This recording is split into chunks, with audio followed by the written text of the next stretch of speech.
Welcome to Holy Fuck. Holy Fuck. Holy Fuck. Two gals on the prowl for enlightenment, sex, and all things holy. Holy Fuck. Each week, beauty alchemist and transformational coach and speaker, Katherine McClelland, and spiritual healer and life coach, Krista Kim, discuss navigating spiritual consciousness in a real human body.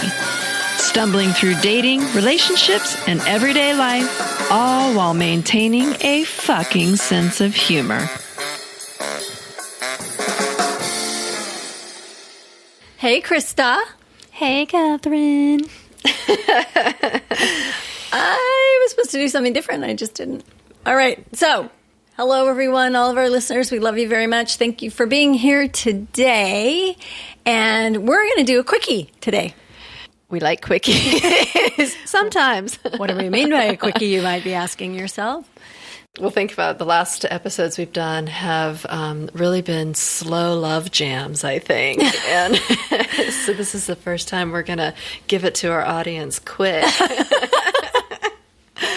Okay, Krista, that's a great way to think of it.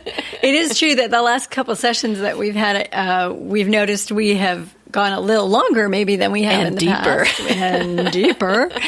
So we fill in some maybe missing pieces today and just have some fun with you and be in and out, so to speak. so to speak. In and out, not going deeper, and going quick. Something like that. That's today. And we're wrapping up some maybe past topics or touching back on some things we talked about. Yeah. So, you wanted to touch base with your vagina. And I know our audience wants to know. Oh, I'm sure they're just waited with bated breath, waiting for me to give them the all clear. I got the all clear. Everything's good. Yay. Body's back in shape. First chakra. Moving on. Cool. Yeah. Good to hear. Thanks for asking. It was sweet to think that maybe someone was slightly interested in whether I was going to ever get the all clear or not. But I have gotten the all clear, so life is back on track. And the lesson there is when you pay attention to your body and then you go in and do your emotional work and your spiritual work, you can clear up any disease much quicker than if you ignore it all and don't make the mind-body-spirit connection. Yeah, and doing all the levels of work was really the key and made such a quick difference. So I would just highly recommend that. I'm getting serious for a minute. For everybody to just do all that work and make it a priority. And don't forget to rest. Yeah. I did a lot of resting. A lot of self-care. Lots of baths in Epsom salt. And we'll leave it at that. Okay. Krista? Oh my God.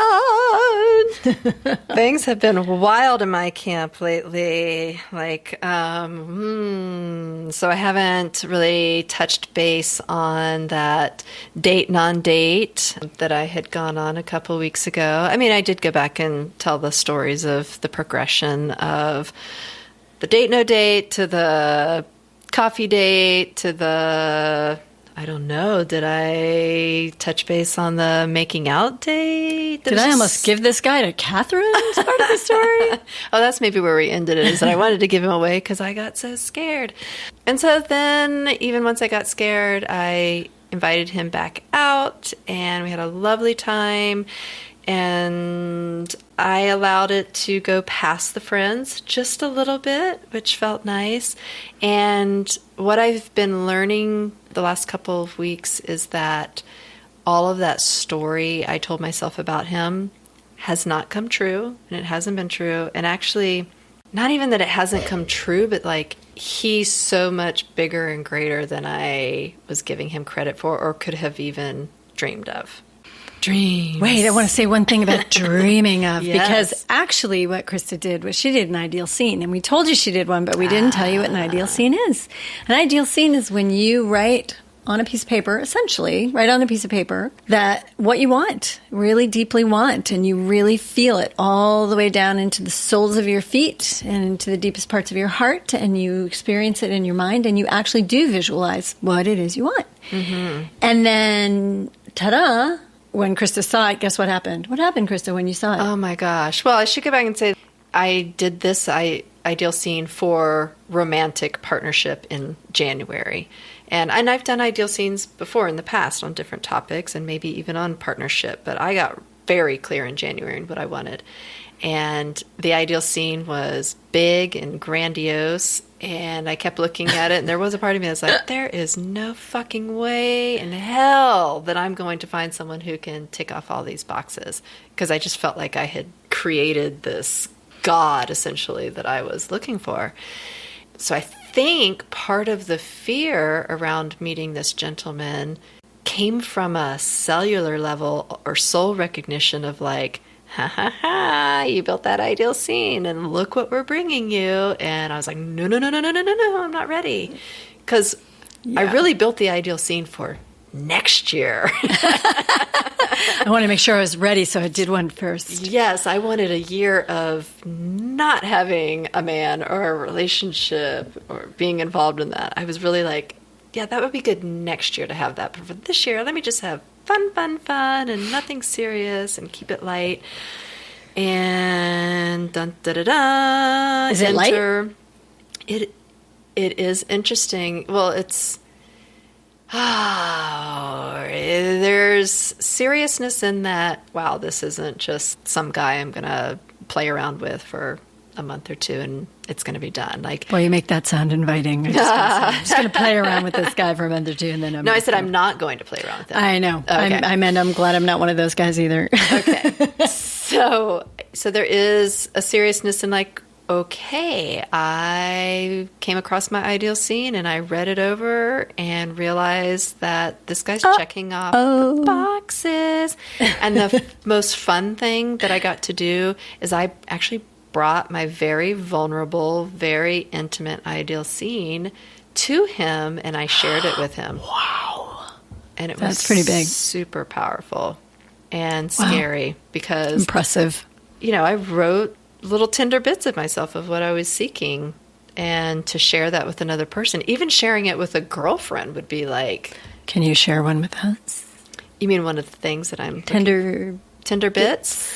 One of them was, and I think you work from this perspective too a lot with ideal scenes with the I am statements. When we say things from that perspective, it's really saying that from the perspective of it's already happened. Right. It's not, I want this, because when we want something, then spirit just keeps us in the wanting category. Right. This is, I am experiencing a relationship with a man who is connected to God. Nice. Next year. Yeah. I'm experiencing this next year. Whoops. The universe didn't hear the next year piece. And that's the thing. I didn't put a timeline on anything. Silly.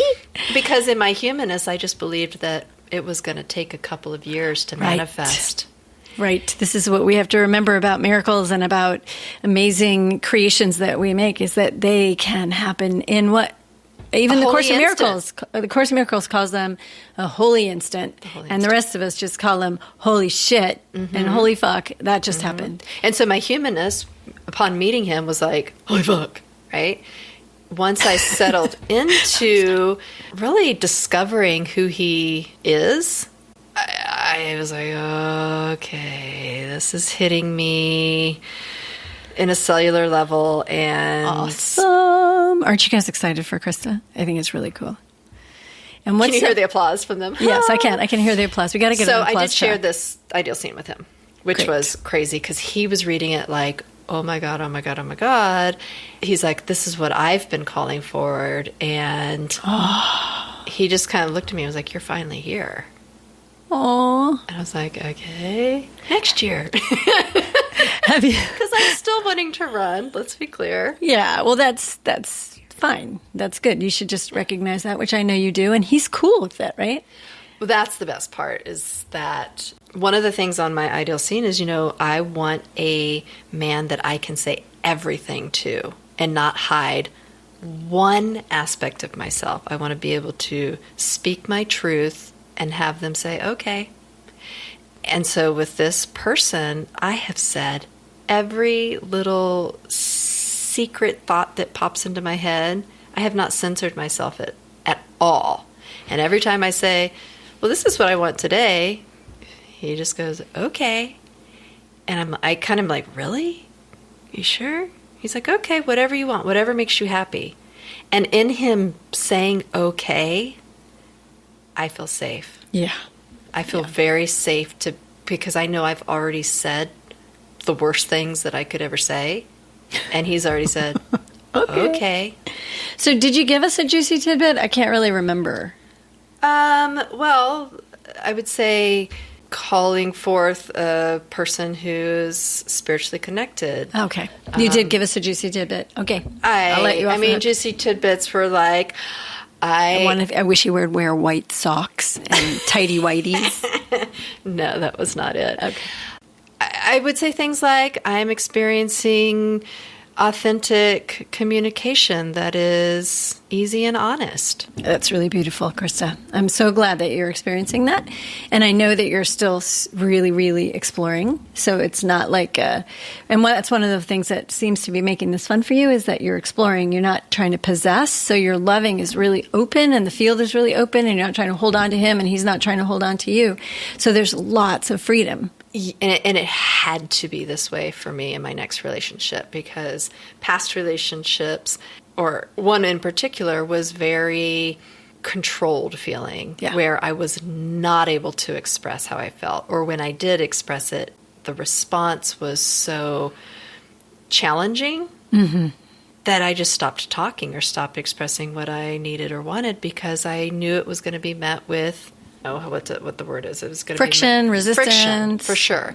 And so I feel like I've been testing this new person and just like throwing things out there and expecting the friction, but not getting that at all, just getting complete acceptance. You know, I want to say something about testing because I heard you use that word, but my guess is that we're talking about something slightly different, which is basically you're doing exactly what is authentic to do, and you're waiting to find out if he's the person that he keeps saying he is and that you think he is.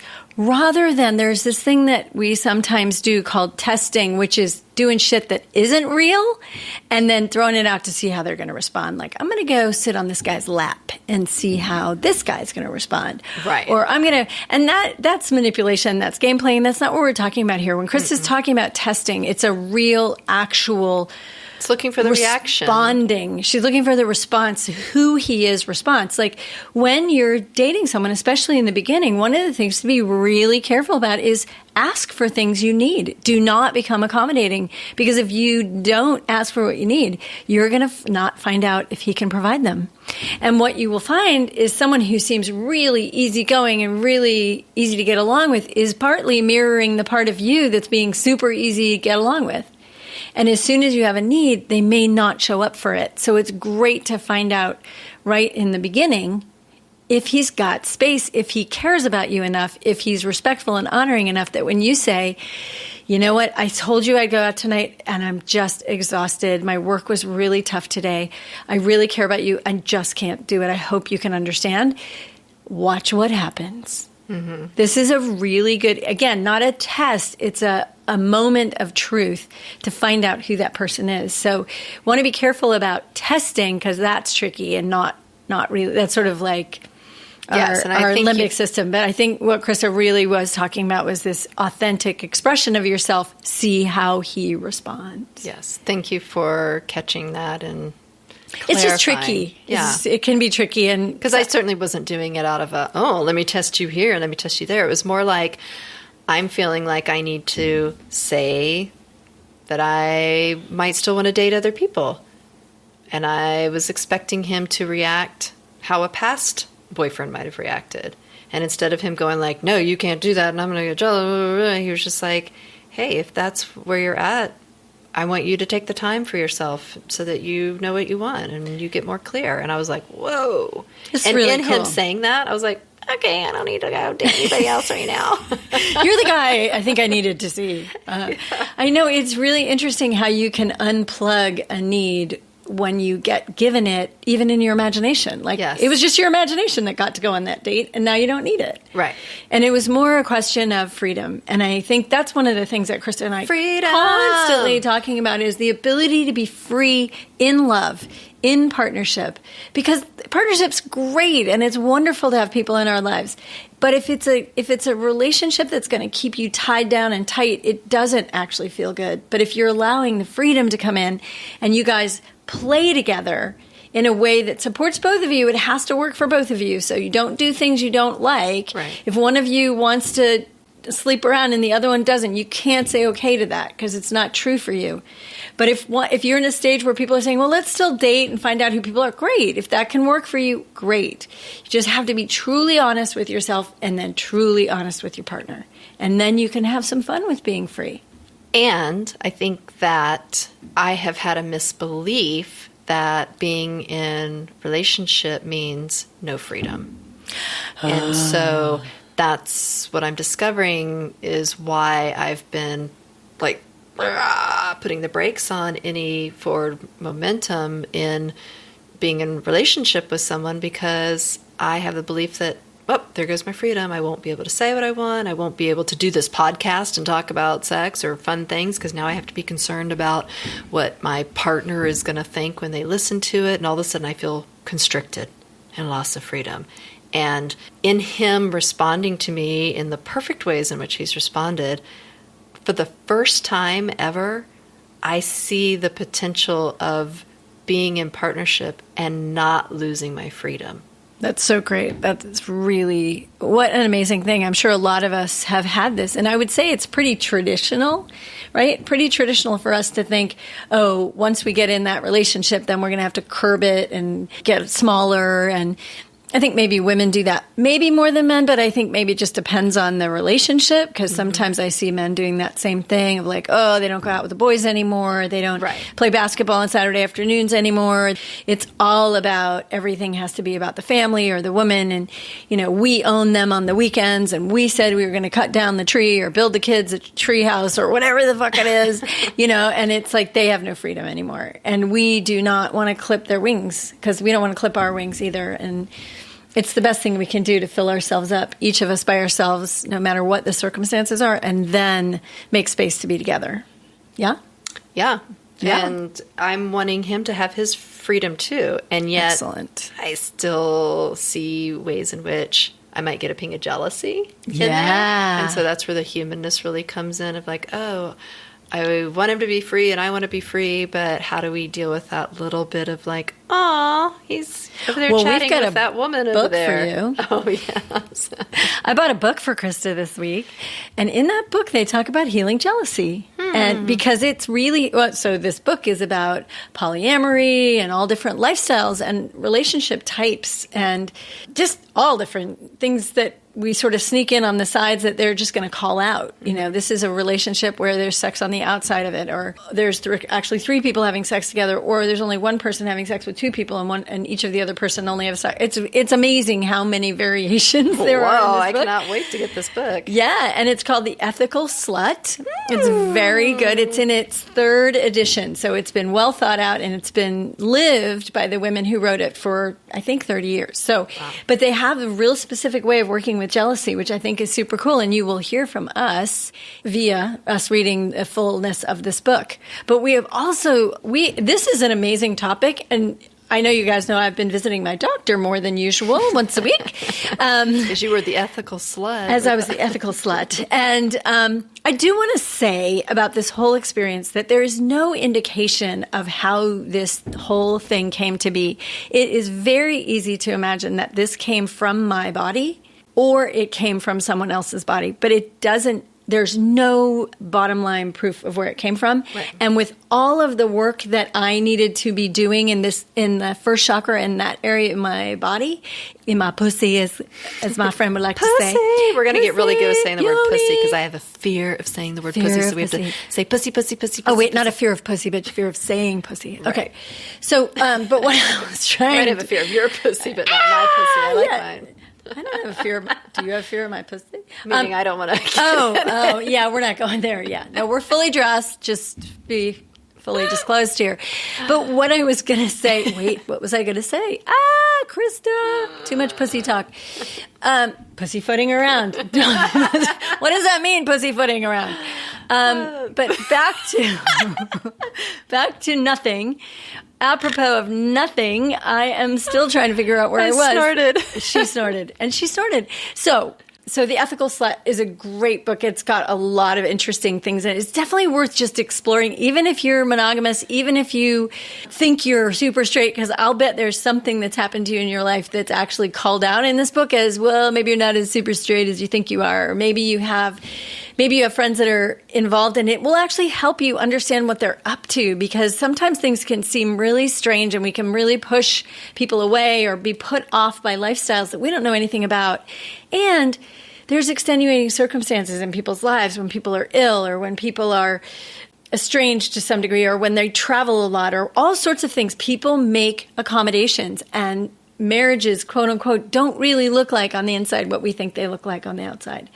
So all of us have a chance to be more accepting and more loving, and none of our business about all this. So anyway, that's why we're highly recommending this book. And also, Healing Jealousy seems like an amazing thing to do so we can have more and more freedom. Yeah, and let me just say, it wasn't jealousy like I was getting upset over it. I just noticed like this little green part inside of me was like, I don't know, just wanting him to give me my freedom, but then as much as I want him to have his freedom, is like, but I really didn't, you know? Yeah, you know. And really looking at that aspect of me that wants something more for myself than I'm willing to give to somebody else. Isn't that interesting, us human beings, how we can do that?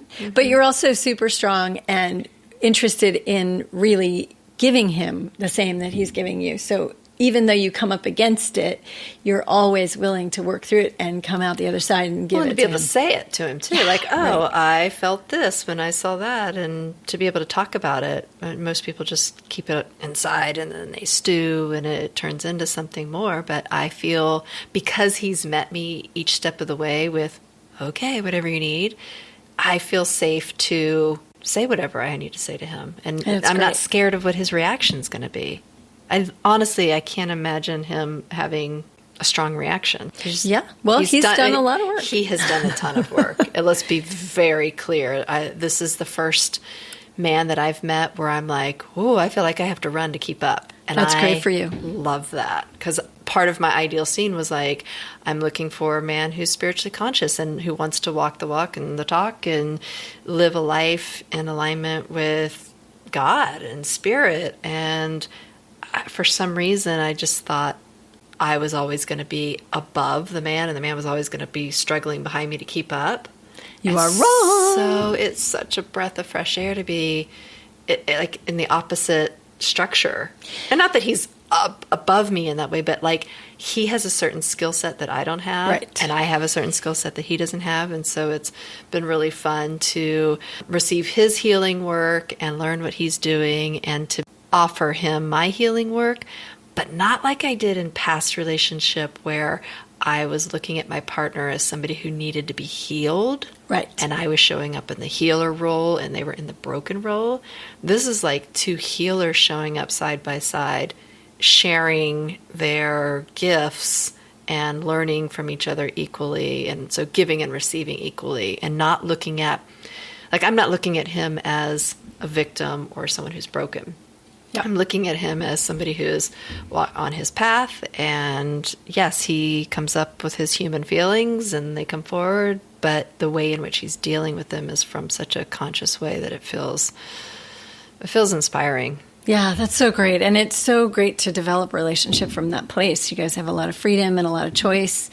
And it might end up being nothing. Right. Again, and that's the beauty of it, too. It's like neither one of us are saying, okay, here we are for the next 50 years of our life. We're just like, if today's happy, it's happy. And if next week's still happy, then great. And it's just, there's no expectation of it needing to be anything more than just as long as it feels inspiring and peaceful and loving, then we're going to stay with that.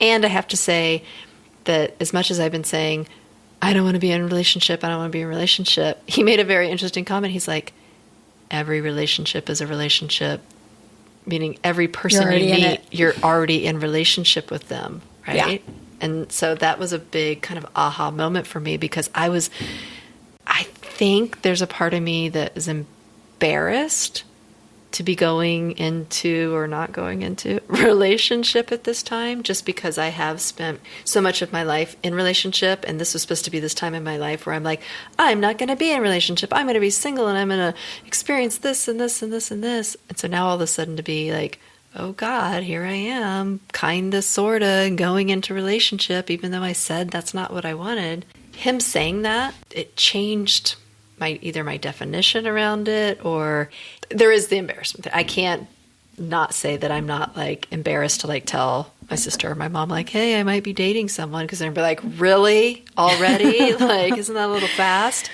Well, and what can you do? I mean, it comes when it comes, and you wrote your ideal scene 6 months ago, and you forgot to tell it that it was next year that you were. Right. So be clear, people, with your words. Yeah, and let's talk about ideal scenes. They're really a great way. You just look into the future and tell yourself what it is you actually really can imagine yourself experiencing, and imagine yourself experiencing it, and write it down and get it clear inside you.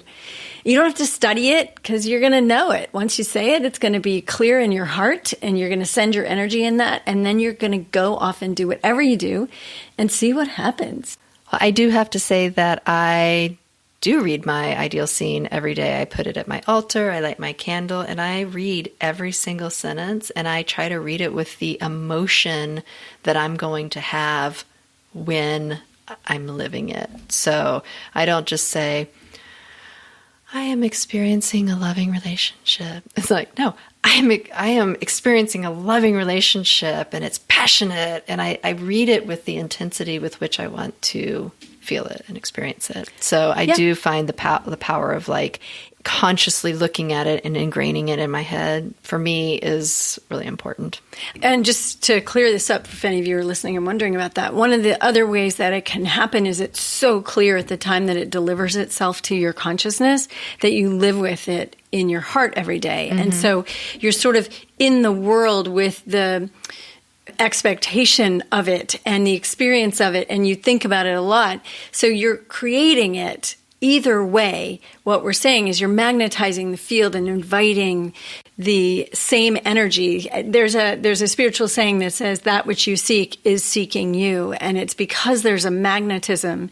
It is science. It is there. And when you are really seeking something with the tone of desire and willingness and assuredness, it seeks you. It finds its way like a heat-seeking missile to you, and you really have these kinds of experiences. So you can do it either way. You can experiment and see which way, and you can start with small stuff like a parking spot. Yes. They woo-woo a parking spot to you.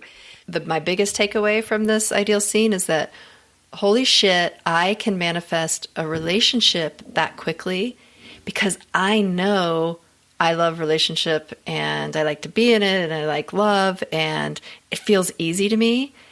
And then my other ideal scenes that I'm manifesting have not happened as quickly, and I realize that I have a misbelief in there, and we can get into this another day, but there's a misbelief in there that's a little bit more of a stretch for me, because it might be in territory in my life that I'm not as confident in. So that was a big aha moment of like, whoa, when I feel confident about something and know that I deserve it and I'm good enough for it, manifests very quickly. So very good point. All right, you guys, there we go. Ideal scenes and all these beautiful things happening. We imagine your world is also giving you gifts, and this universe is being good to you. You just received the money shot. End quickie. All right, you guys. Love you. Take care. Spread love. Bye. Bye. We want to connect with all you lovers of sex, spirituality, and all things holy, but unfortunately, you've got to make the first move, baby. That means heading over to holyfuckpodcast.com to find our new episodes and all the juicy deets about Katherine and Krista. You can also follow us on Facebook, Instagram, and Twitter at Holy Fuck Podcast to get up-to-date info on our new episodes and current happenings. And if you are seeking a more one-on-one experience, check out Krista's offerings at KristaKimCoaching.com and visit KatherineMcClellan.com to see what's shaking in Katherine's world. Your spiritual evolution will thank you.